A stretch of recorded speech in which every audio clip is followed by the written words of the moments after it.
Shalom, Korean brothers and sisters. Shalom from Israel, from Judean Hills area of Jerusalem. So my name is Michael Bina, Pastor Michael Bina from the city of Sderot, and I would like to tell you Mazal Tov, happy anniversary of Brat TV.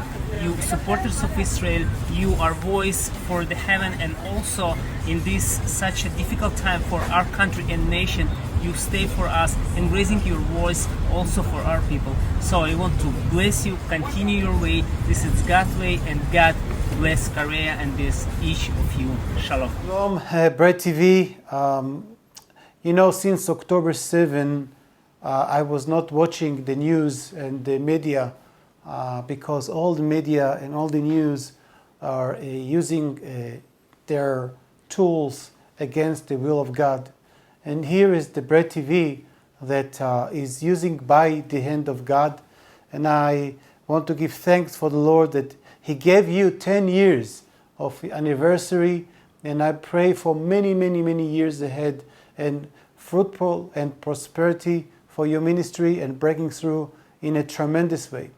I felt to share with you this verse from Isaiah Nun Bet, verse 7, Isaiah 52, verse 7, and I will read it for you in Hebrew. It says, מה נבוא על ההרים רגלי מבשר, משמיע שלום, מבשר טוב, משמיע ישועה, אומר לציון, מלאך אדוני אלוהיך.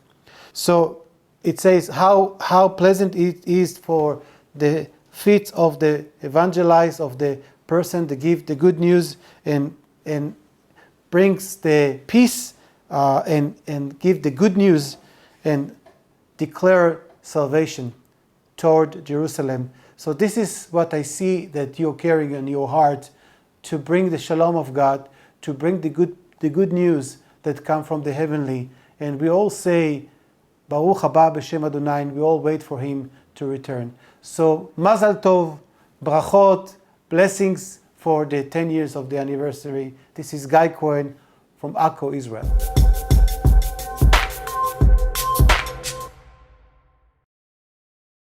어제 날짜죠. 7월 31일로 그 하마스의 1인자 이스라엘 군이 그렇게도 그 찾기를 원했던 인물인데 이스마일 하니에가 이란에서 공격을 받아서 사망을 했어요.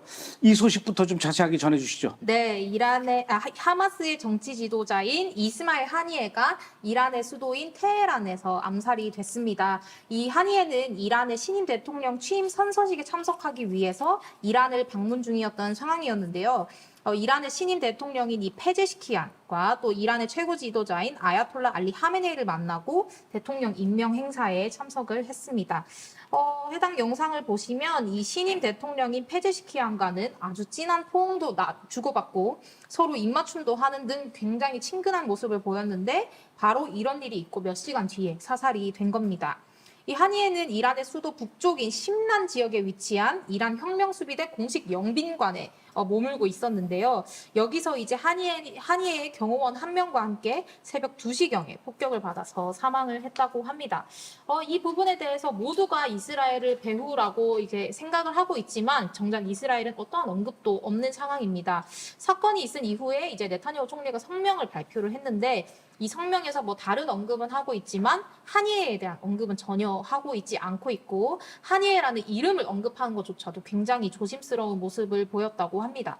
그러나 공격 방식이 너무나도 이스라엘스럽기 때문에 사실 모두가 예상을 하고 있는 것이 맞다고 보는 게 맞는 것 같은데, 왜냐하면 이스라엘은 이 표적 사살을 하는 것으로 굉장히 유명하지 않습니까? 그래서 실제로 이 하니에가 있었던 같은 건물 그러나 다른 층에 이슬라믹 지하드 지도자인 지하드 알 나칼라라는 사람이 있었는데도 정확히 이렇게 하니에만 제거를 했다고 합니다. 그래서 하니에는 오늘 이란 최고 지도자의 인도 아래 이란의 수도 테헤란에서 장례가 치러졌고 카타르의 수도인 도하에 묻힐 예정이라고 합니다. 정밀 타격이라고 그러죠. 네. 다른 데 말고 딱 정확하게. 그게 원래 이스라엘의 전매 특허인데 그러나 어쨌든 아직까지 뭐 이스라엘은 뭐 우리가 했다 이런 얘기도 안 하고 있으니까 그건 뭐 확정스럽게 얘기할 수는 없는 그런 상황이지만 이번에 이렇게 그 암살당한 이스마일 하니에 하마스의 권력 서열 1위라고 해요. 구체적으로 어떤 인물입니까? 네, 이스마일 하니에는 하마스의 최고위직으로서 하마스의 정치적 그리고 외교적인 전선 역할을 담당을 해왔습니다. 하니에는 이제 가자 지구에 있는 다른 아주 강경파들보다는 상대적으로 꽤나 실용주의적인 모습을 보여온 인물이었는데요.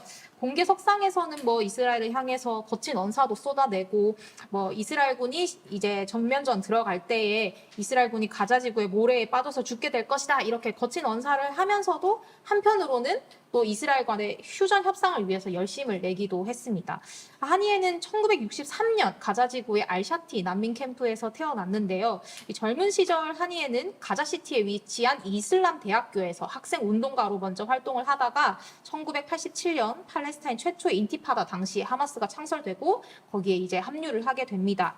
하니에는 하마스의 창시자인 셰이크 아마드 야신이라는 사람의 제자이자 또 야신의 신임을 받는 보좌관으로서 활동을 하다가 2004년 야신이 암살당한 이후에는 하마스 내에서 두각을 드러내기 시작했습니다. 이 이스마일 하니에는 하마스의 전투 역량을 강화하는 데 굉장히 큰 역할을 했다고 평가를 받고 있고 또 한편으로는 일찍이 하마스가 정치에 참여를 해야 된다라고 주장을 했던 사람인데요. 1994년 당시 하마스가 이제 정당을 결성하도록 목소리를 높였고 정치 참여를 이렇게 지지를 계속하면서 정당이 결국 됐었죠. 그리고 나서 2006년 팔레스타인 의회 선거에서 승리를 하면서 이 하니에가 팔레스타인 전체 총리가 되기도 했었습니다. 근데 이제 지금 서한지구를 다스리는 이 파타당의 마흐무드 아바스가 2007년 하니에를 총리직에서 해임을 시켜서 뭐 전체 총리는 되지 못했지만 하니에가 이를 인정하지 않고 가자 지구에서는 계속 총리직을 행사해 왔습니다. 그래서 2006년부터 가자 지구를 통치를 하다가 2017년 가자 지구를 떠나면서 이 가자 지구 내에 하마스 지도자 자리는 야히야 시나르에게 넘기고 해외에서 계속 활동을 해왔습니다. 그리고 또 수니파 무슬림이지만 시아파 무슬림인 이란과의 관계를 강화함으로써 이 하마스에 대한 지원을 더욱더 강화하고 또 이란과 함께 이스라엘을 멸망시키기 위해서 아주 큰 노력을 해온 인물입니다. 그런데 이상한 거는 이 이스마일 하니에가 이란 테헤란에 갔다가 공격을 받아서 사망을 했다라는 발표만 나왔지 그 공격받은 건물에 대한 사진이나 영상이 안 나왔어요. 그러다가 이제 조금 전에 보니까 우리가 7시 생방송 하기 직전에 보니까 이제 그 사진이 공개됐더라고요. 근데 더 이제 알 수 없는 것은 어디서 뭐가 날아와서 이 파가 됐는지, 드론이 날아온 건지, 미사일이 날아온 건지, 로켓이 날아왔는지, 또 날아왔으면 이것이 이란 밖에서 국경을 넘어서 온 건지 아니면 이란 내에 어디에서 날아온 건지 이런 것들이 아직 정확하게 밝혀지지 않고 말들만 많더라고요. 네, 맞습니다. 한이의 암살에 대한 이 소식만 전해졌지 정확히 어떻게 암살을 당했는지에 대한 세부 정보가 거의 알려지지 않았는데요. 이 이란 혁명수비대가 아직까지 상황을 조사 중이고 오늘 오후에 이제 전체 보고서를 발표하겠다 이렇게 얘기는 했는데 일단 뭐 세부 정보가 알려진 게 거의 없다 보니까 이 암살을 두고 여러 추측 보도가 많이 나왔었습니다. 그래서 한 익명의 이란 소식통은 하니에가 일단 미사일에 맞아서 사망을 했는데 그 미사일은 이란의 외부에서 발사된 미사일이다 이렇게 이야기를 했었거든요. 근데 사실상 이란의 수도 테헤란에서 가장 가까운 국경이 한 200km 정도 떨어진 국경이기 때문에 그건 가능성이 많이 없을 것이라고 이야기들을 하고 있고요. 그 외에도 뭐 이란 외부에 있던 잠수함에서 뭐 미사일이 발사된 것이다. 아니면 제3국의 상공에 있던 뭐 비행기나 무인 항공기에서 뭐 미사일이 발사된 것이다 등등 이야기가 많았었는데 이제 보도된 내용 중에 가장 그럴싸하게 여겨지고 있는 것이 바로 이스라엘의 채널 12의 보도입니다.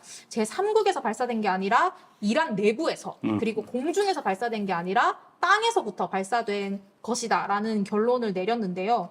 한 이스라엘의 이 지리 분석과도 같은 결론을 내렸습니다. 이 사진에서 보시는 건물이 하니에가 있었던 건물인데 이 노란색 네모가 바로 하니에가 공격을 받은 곳입니다. 그리고 더 넓은 위성 사진으로 봤을 때 요거 흰색 화살표들이 이제 펜스로부터 보호된 부분들이어서 아마 이쯤 보라색 네모로 설정된 이 부분에서 건물을 향해서 쏜 것이 아닌가라는 이 추측이 제기되고 있습니다.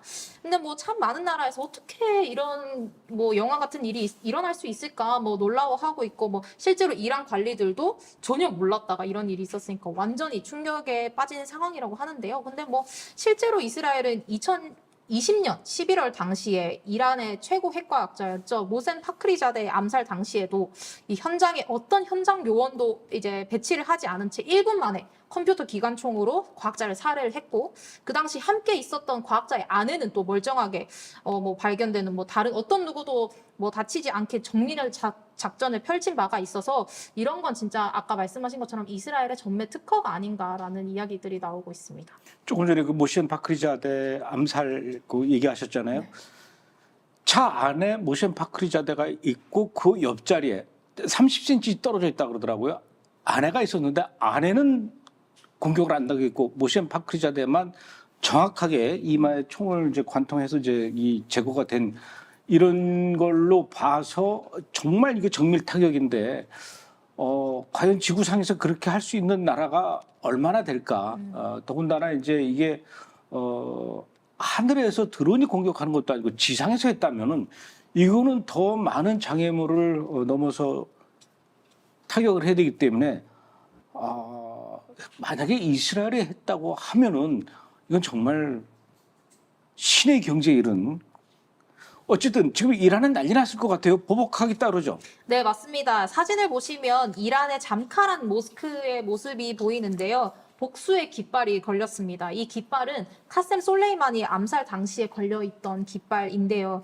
이번에는 이란 최고 지도자인 하메네이가 이스라엘에 대해서 직접 공격을 명령했다고 합니다. 수요일 오전 한이의 사망이 발표된 직후 열렸던 최고 국가안보회의의 긴급회의에서 이 같은 지시를 내렸다고 합니다.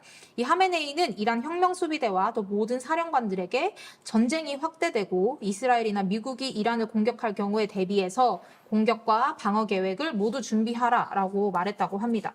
다만 이제 그 공격 방식에 대해서는 뭐 어떻게 할지에 대해서는 의견이 현재 분분한 상태인데요. 일단 첫 번째로 몇 달 전에 이란이 이스라엘을 향해서 300발이 넘는 로켓을 발사하지 않았습니까? 그것과 비슷한 형태로 직접 공격하는 옵션이 있고, 또 두 번째로는 이란의 저항의 축들, 뭐 예멘이나 시리아나 이라크와 같은 이 대리 세력과 협력하여 공격할 것이다라는 이 두 번째 분석이 있는데, 사실 지난 4월에 이 300발 이상의 로켓으로 공격을 한 것은 시리안 영사관에 있던 이란 혁명수비대의 장교들을 살해한 사건 때문이었는데, 그때는 이란과 직접적인 관련이 있었기 때문에 이란이 직접 나선 것이고, 근데 이번에 한이에는 이란 혁명수비대 뭐 소속도 아니고 이란 국민도 아니기 때문에 아마 대리 세력을 이용한 총공격을 펼치지 않을까 하는 추측이 힘을 얻고 있는 상황입니다. 어쨌든 뭐 대리 세력이든 이스라엘 공격할 거나 같으니까 언제가 이제 공격이 시작이 될지, 오늘이 될지 내일이 될지 그건 아직 잘 모르지만은 분명히 공격은 있을 것 같아요. 이스라엘 분위기도 심상치 않을 것 같아요. 네, 일단 이런 상황 속에서 미국 항공사인 델타 항공, 유나이티드 항공이 이스라엘 행 항공편을 취소를 했습니다.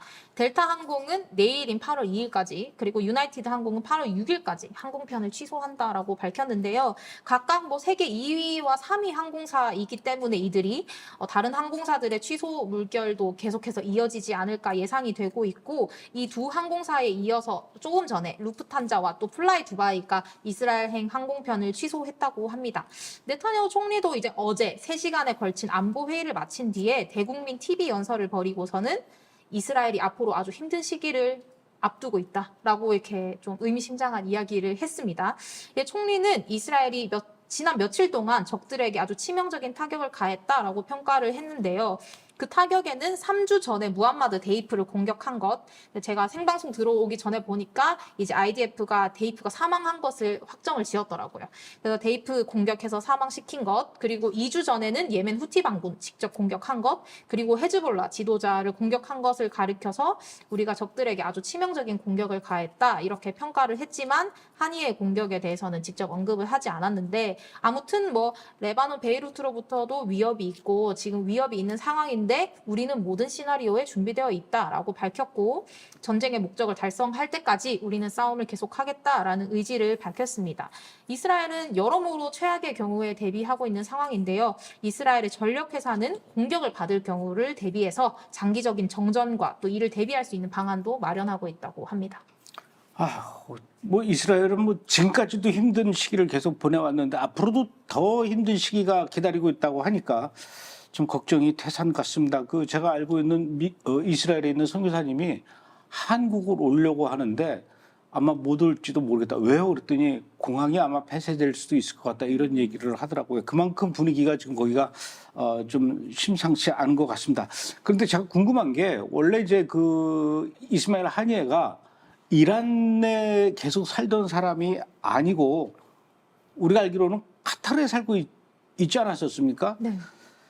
그렇다면 이스라엘 입장에서도 카타르에서 그 하니에를 제거하면은 굳이 이란하고 이렇게 또 이렇게 더 이제 그 갈등이 심해지지 않을 수도 있었을 텐데 굳이 왜 하니에가 이란에 왔을 때 그것도 수도 테헤란에서 이런 제거 작전을 감행한 것으로 생각이 드십니까?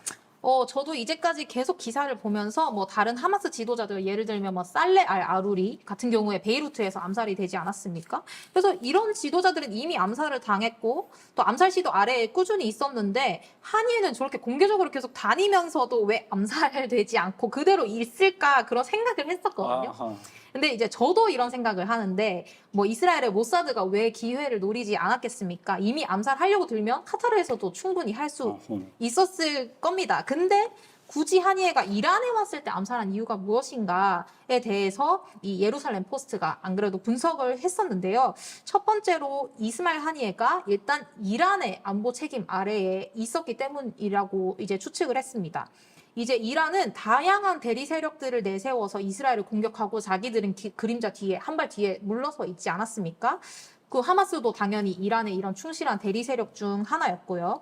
근데 이제 하니에가 이란에서 사망함으로 인해서 이 모든 전 세계가 이란을 테러의 주체자, 감독자, 그리고 공급자로서 이제 세계가 이목을 주목하고 있고 10월 7일 사태뿐만 아니라 이 모든 테러의 배후 세력으로서 이란이 바로 책임자이다라는 것을 이제 전 세계에 상기시키는 계기가 됐다고 합니다. 그리고 두 번째로 이제 이란이 큰 딜레마에 빠진 것이죠. 이 중동의 질서를 생각해 볼 때 공격을 받았으면 다시 공격을 해야 되는데 이제 이 얼마나 어떤 강도의 공격을 할 것이고 또 어떻게 대응을 해야 되는가가 굉장히 골치 아픈 문제가 되는 것인데 이 문제를 이제 이란이 떠안게 된 겁니다.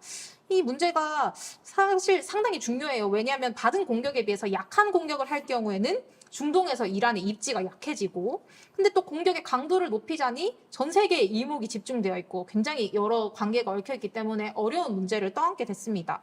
근데 반면에 이스라엘을 살펴볼 때 이스라엘은 10월 7일 사태 이후에 예멘과 레바논, 가자지구를 공격하는 데 있어서 주저함이 전혀 없었거든요. 그리고 아주 성공적이고 정밀한 공격을 보여줌으로 인해서 중동에서 그 입지를 다시 한번 다지고 있는 상황인데 이란이 이제 이거에 대응해서 우리도 만만치 않아라는 걸 보여줘야 되는데 지금 이 사태가 벌어졌기 때문에 이란이 어떻게 해야 되나 지금 빼도 박도 못하게 고민을 해야 되는 상황에 빠져버린 것입니다. 쉽지 않을 거예요. 이란의 반격이 쉽지 않을 겁니다.